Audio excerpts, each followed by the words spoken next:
কে ছিল সেই মেয়ে যার গান শুনতে স্বয়ং ভগবান জগন্নাথ রাতে বেগুন খেতে চলে এসেছিলেন? উড়িষ্যের পবিত্র ভূমিতে এক সাধারণ বেগুন বিক্রেতা মানুষ বাস করতেন। তার একটি কন্যা ছিল, ভীষণ সরল, নিষ্পাপ ও প্রেমে ভরপুর।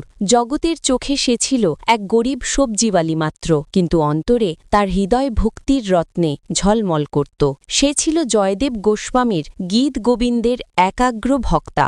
দিনরাত সে সেই গীত গোবিন্দের পদ গুনগুন করে গাইত। তার কণ্ঠে কোনো শাস্ত্রীয় রাগ বা সুরের নিখুঁততা ছিল না, কিন্তু তার সুরে ছিল এক অমল মধুর ভক্তির রস, যা সরাসরি পৌঁছে যেত ভগবান জগন্নাথের হৃদয়ে। সেই ভক্তকন্যা প্রতিদিন মা বাবার সেবা করত, ঘরের সমস্ত কাজ শেষ করত, তারপর ভালোবাসায় ভরে গাইত, জয় দেব, জয় দেব।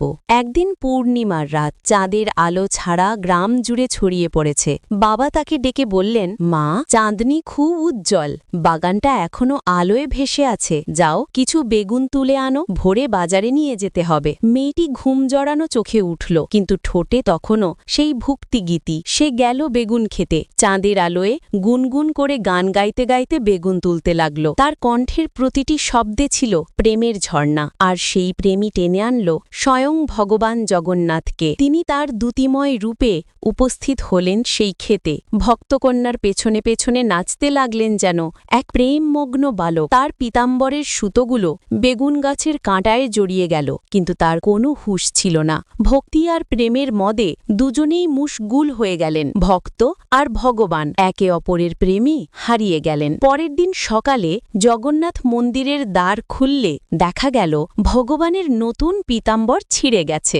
রাজা বিস্মিত হয়ে ভাবলেন, এ কেমন ব্যাপার? নিশ্চয়ই পুরোহিত অবহেলা করেছে। ক্রুদ্ধ হয়ে তিনি পুরোহিতকে বন্দী করলেন। অসহায় পুরোহিত কাঁদতে লাগল, প্রভু, আমি নির্দোষ।